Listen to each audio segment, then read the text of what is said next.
what essentially makes these amended charges different from the initial one upon which your client was arraigned? Well, what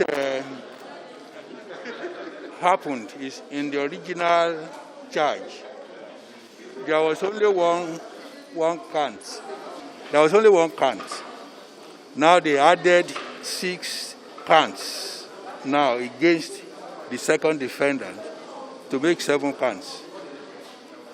The 6 counts they have brought now, they are also related to the original count, 1 count, which they brought. So we just have now 7 counts to defend instead of the original 1 single count that they brought. That's all. But what? How ready are you for the trial, sir? We are ready, even today.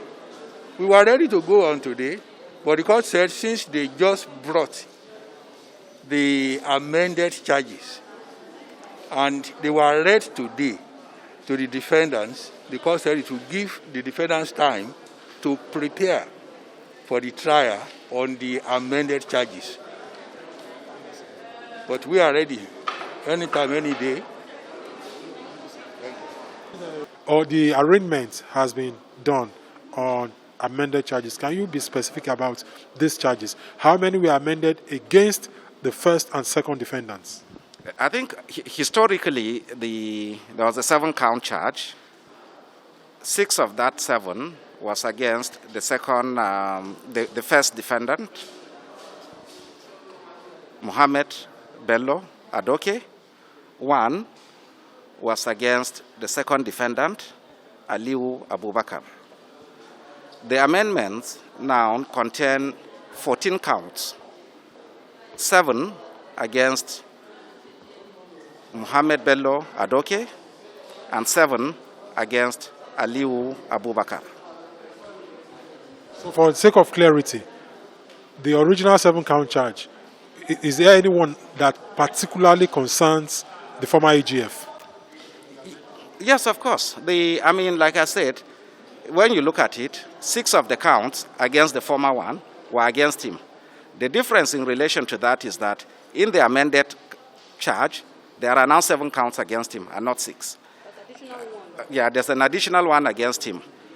That is 1. 2, if you look at the amounts in which the former AG, the first defendant, was involved, if you look at the amended charge, you see that there are differences. There are increased amounts as a result of evidence coming to our knowledge.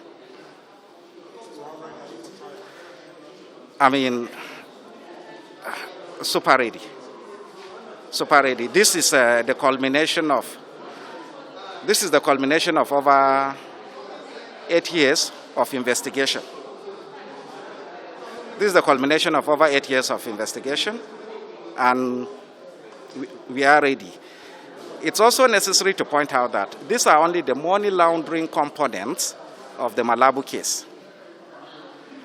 The substantive Malabo case are there for what you call the money laundering. The predicate offenses are before the FCT High Court, as you are aware, in Gwagwalada. The component before the Federal High Court is the money laundering component. The substantive matter itself, having to deal with gratification, improper allocation of oil block, monies paid, before the FCT High Court. So we always need to make that distinction. Note also that before the same Federal High Court, there are money laundering charges against 8 companies that directly received the over 1 billion that was paid to Malabo and against Malabo itself. That is also, I'm sure you know, it's coming up in September before the same Federal High Court. So there are a number of cases, and it would be erroneous or mistaken to focus on one. Unless you take it as a complete picture, you probably will miss the point. Questions have arisen about choice of courts. We are not forum shopping. It's for jurisdictional reasons. It is the Federal High Court that has the jurisdiction to try money laundering cases under the Money Laundering Prohibition Act of 2011. So you cannot take money laundering charges and take it to a state high court. you will lose as a result of absence of jurisdiction. Thank you.